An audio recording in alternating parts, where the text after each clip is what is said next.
So hello everyone, আমি Liza from Liza's mehndi artwork. এটা ছিল আমার একটি ব্রাইডাল ওয়ার্ক। পূর্বে আমি তোমাদের সাথে শেয়ার করেছি 23শে নভেম্বরের যে একটা বড় ইভেন্ট হয়েছিল, তার যে ব্রাইডাল মেহেন্দিটা তোমাদের সাথে শেয়ার করব বলেছিলাম। এটাই তার ব্রাইডাল মেহেন্দি। তার আগের দিন মানে 22শে নভেম্বরের প্রথম কাজ একটি ব্রাইড ছিল, এবং যখন কথার মাধ্যমে জানতে পারলাম যে তিনি ব্যাংক অফিসার, তো আমি বললাম তাহলে তোমাকেও কি টিফিন টাইম বলে ফিরিয়ে দেবো নাকি, কারণ আমাদেরকে এসবিআই ব্যাংক গেলেই সব ফিরিয়ে দেয় টিফিন টাইম বলে। তিনি তো খুবই হাসাহাসি করেছিলেন। ব্রাইড আমার কাছে বুক করেছিল রয়্যাল গর্জাস ডিজাইন এবং বোথ সাইড রয়্যাল ডিজাইন থাকবে। তো সেদিনকে আবার দুটো কাজ ছিল, তো এই কাজটি সেরে আমার দ্বিতীয় কাজ, দ্বিতীয় লোকেশন ছিল আমার ফুরফুরা শরীফের কাছে।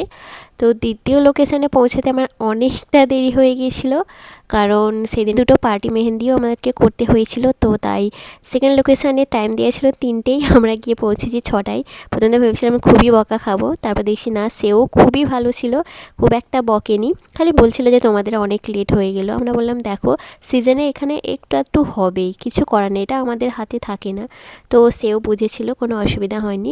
তো যাই হোক, আমরা এই দেখো ব্যাক হ্যান্ডের কাজগুলো আমার কোয়ার্টিস্ট করেছে অ্যান্ড ফ্রন্ট হ্যান্ডের কাজগুলো আমি। তো যারা আমার কোয়ার্টিস্টকে নিয়ে ডাউটে থাকো যে সে ভালো করে করতে পারবে কি পারবে না, তো তার কাজ তোমরা দেখো। হ্যাঁ, অবশ্যই আমি সাথে থাকি, মানে আমি অনেকটা গাইড করে থাকি, মানে কিছু ভুল ঠিক ধরে দিই বা কিছু স্ট্রাকচারাল ডিজাইন হলে একটু করে দিই, তাও তার কাজ অনেকটা সুন্দর। তো তোমরা যারা পরবর্তী আপকামিং ব্রাইড আছো, তারা নির্দ্বিধায় আমাকে বুক করতে পারো, এবং আমার কাজটি কেমন হয়েছে অবশ্যই জানিও।